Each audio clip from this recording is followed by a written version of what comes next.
the brand and the message changes all the time. We were talking about Weight Watchers as an example yesterday.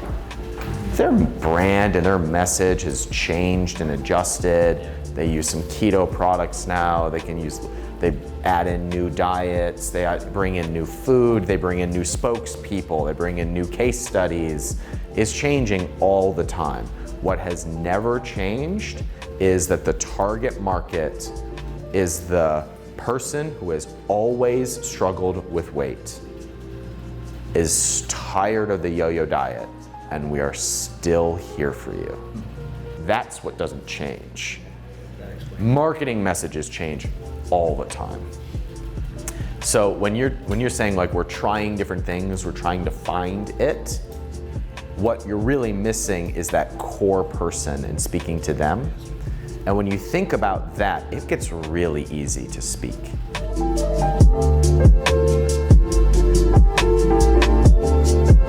really helping brands find a story that connects, that allows them to scale. So when you find that thing that you've been looking for, the thing that's this close, when you find that, you can just have exponential curves up. So Max is the best in the world at going in and finding that and helping you bring that out. A couple points that I want to go on just based on the last conversation we had, specifically some of the things that you were asking about in terms of does your message change, right? And to Ryan's point, it's more about your audience and your audience stays consistent and all that kind of stuff, and that's definitely true. The other piece of that is, I think, generally like the promise, the overarching like conceptual promise, the thing that you always come back to, the reason you exist, that doesn't change. How you communicate it and what you message out specifically does change with, you know, the changing needs of that customer. I would say that you build brands for, you know, your ideal customer, the avatar, and you market to segments. So you're really focused on just that one version of your ideal customer. But as you get bigger, as your resources expand, as your team expands, as your audience expands, right, you can start to figure out like, okay, what are the different versions of this person that I can, you know, lead with a different pain point, essentially. From the second they wake up to the second they go to sleep, right? What does that day look like? And then what is the role that your product plays, right? Or that your brand can play in the course of that day? Realistically, like everybody has goals, right? They're not just trying to get through their day and just get to bed again, right? They're building to something, right? They're building a family, they're building a career, they're building a business, they're, you know, building a body or a lifestyle or something like that. Everybody's building something. What are they building, right? What does the vision for that look like? And what is their relationship with your product category, right? Again, it's easy when it's something like sleep or skincare or something like that, where you're like, you know, what's your relationship with your appearance, right? Or how you look and all that kind of stuff. And these are questions that, you know, we're gonna sit here and I wanna go through in kind of like a theoretical exercise, but I highly encourage you to have a conversation with your customers, right? I wouldn't have been able to do that work on the bath bombs if I hadn't had those conversations and heard, you know, the emotion in their voice as they describe what their day looks like. These conversations, again, are more about like, what can I play into, right? Like what's available to me from a product development standpoint, from a marketing standpoint, where I'm gonna add value to this person's life, right? And make them feel better about themselves and make that good day feel more achievable. I could understand their passion and stuff, detailing all that. The things I didn't ask, which I'm wondering about, is like career and that sort of stuff. Because a lot of the guys are retired or close to retirement, so the field they come from is what could vary, which I didn't grab. Yeah. So now well, and I guess in those, like, and again, difference between doing a you know, survey, right, where people are just filling stuff in and having a conversation, right, is like, I want to understand how that guy sees himself today. Does he define himself by his former career? Does he define himself as a grandfather? Like, what is the key thing? What is the box that he's putting himself in? What is his identity, right? And the reason is that brands like play a real role in helping people form that sense of identity, right? So we're trying to play into that, and we need to know how he defines himself or herself. When they talk about that good day and the bad day, I don't want them to talk about it just like, you know, theoretically, right? I want to hear the story of like, tell me about the last time that happened, right?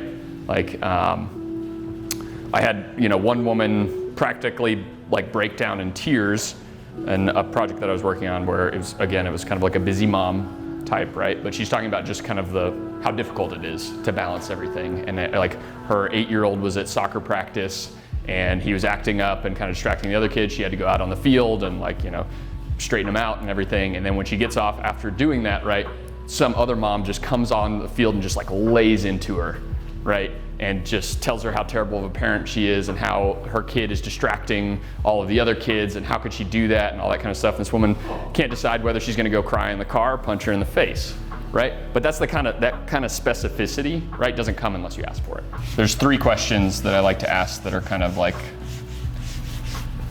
it's my barometer for like, okay, is this brand really dialed in, right? And those questions are, what does it say about somebody that they use your brand over all others in the category, right? What is the singular thing that you deliver to that ideal customer that they can't get anywhere else, right? And how do you make your ideal customer a hero in their own story?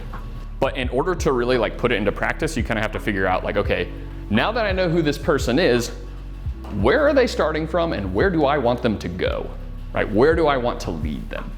And so that's really what this next piece is. There's an ending place that we want them to get once they have a relationship with us, right? This is kind of like this is kind of nirvana, right? It's like this, like, okay, like I feel like I've reached a better place mentally, physically, whatever it is, and I feel heroic in my life where maybe I didn't before, right? And I'm able to do these things. I have more good days than bad, all that kind of stuff, right?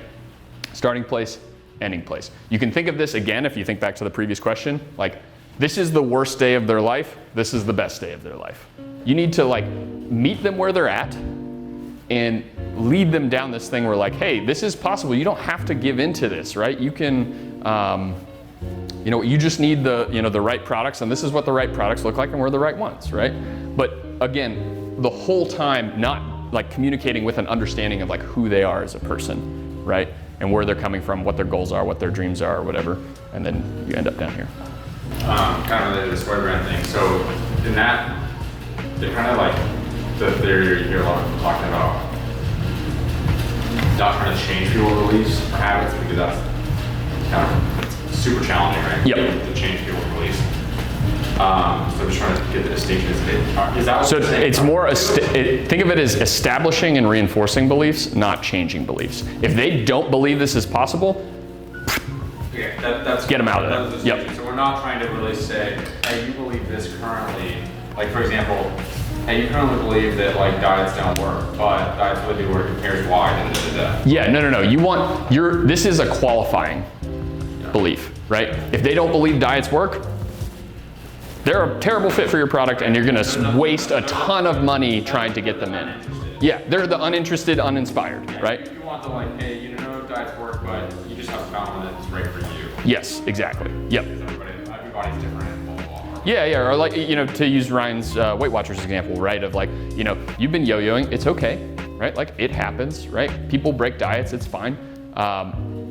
And you don't want to like, shame them or try to like, here, let me convince you of something that you firmly don't believe. Like that's just gonna be a waste of your time, right? And a waste of a lot of your money. People, right, if you look at Maslow's hierarchy, they have basic functional needs, right? Things that, food, water, sex, sleep, things that if they're not getting them, they're gonna be consumed with trying to get them to survive, right? Once you meet those baseline requirements for existence, right, you can move up to that next level of finding relationships and community and knowledge acquisition and things like that. Things that kind of add a layer of meaning and emotional support to your life.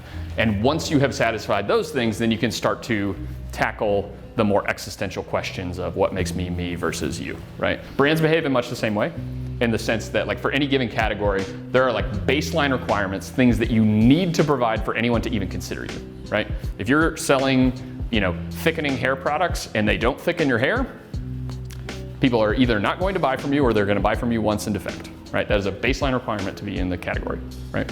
Once you have satisfied those things, then you can move up to the emotional, which think of these as like options packages, right? Which is, like I like to use like cars as an example, but the first time you had a car that had Bluetooth, right? It's like, that was something that you had to pay for at some point, right? And you like got in, like you didn't have to fuck around with the aux cord or have a huge CD book or whatever, and it's like it just connected, and you're like, oh damn, like that was pretty cool. Like I'm glad I got that, right? Now you can't buy a car that doesn't have Bluetooth, right? If you buy a new car, it's got Bluetooth, right? So options packages become standard equipment, right? We have to be very honest with ourselves about like what qualifies as something that someone would be willing to pay extra for, right? But those options packages, as long as they're truly up here, right, they do make people feel a certain way, and we can charge higher prices for that. Once you have those options packages, right, then you can start to get at like what makes a Volvo and not a Kia, right? Of like being known for something, saying something about that person. And this is the stuff that really gets at your ideal customer's like kind of core values and beliefs. Sometimes you don't have anything that actually qualifies as this. And if you don't have anything that actually qualifies as this, you can't get here, right? You can't, if there's nothing that sets you apart, and again, this doesn't necessarily have to be product related, right? The example I gave earlier of the guys that focus solely on first responders, right? That is an emotional benefit to their ideal customer, right? The fact that it's like, this is our sole focus, right? We have a discount, lifetime discount specifically for first responders, right? All of our stuff is like clearly geared towards people who live this lifestyle that's very challenging, all that kind of stuff. That is an emotional benefit they can build to this. But if I just was selling their supplement product, right? And I was like, and then like this is one that I love where people are like, it's third-party lab tested. And it's like, I'm actually pretty sure that's required by law, but yeah. So like, you know, if you say like, oh, it's something I have to pay extra for, so it's an options package. No.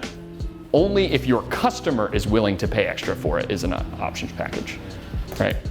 If it is an expectation for them, then it's a baseline requirement. So you have to be really honest with yourself. And again, this is the stuff that's really hard to kind of get to. And you know, the best case scenario, right, is you are a Volvo, which has like one word at the very top that says safety, right? Like they have built an entire brand, they have enough equity, they've spent tons of money on research, marketing, product development, and everything all around this idea of safety, and they own it so completely that it would take major fuck up by them and then like 10 years of someone else pouring money into it for someone else to take that from them. And so up here, this is where you start to get those questions that I asked earlier, the like, you know, what does it say about somebody that they use my brand, right? Like that's where that's kind of self-expressive place. Like, you know, there's a lot of stuff out there on just how people use brands to construct their identity, right? If you see me wearing Ray-Bans versus Oakleys, you know something different about me. If you see me driving a BMW versus a Kia, you know something different about me. If I have an iPhone versus an Android, you know something different about me. And you know, everyone likes to say like, oh, I'm a rational creature, I'm not susceptible to brand or whatever. Bullshit, right? You're wearing a Rogue shirt, right? Like that, you're choosing to make a statement about yourself, all that kind of stuff. So, like it's just a shorthand, it's a shortcut that people use to tell stories about themselves. And so like what is the role, what is the story that you're helping them tell? Good shit. Real good. Real good. Real good, Max. Thank you. If you want to just apply this to get your exit and be done, that's cool. I get really excited about working with the businesses who want to grow through that and build something really, really cool. That's fun. And that's what we do together. So, if you want to come to breakfast, we'll see you then. Otherwise, the rest of the time until 6 o'clock is yours, and we'll see you at 10 o'clock in the morning. Cool. Thanks, guys. Awesome, thank you. You bet. Good stuff today.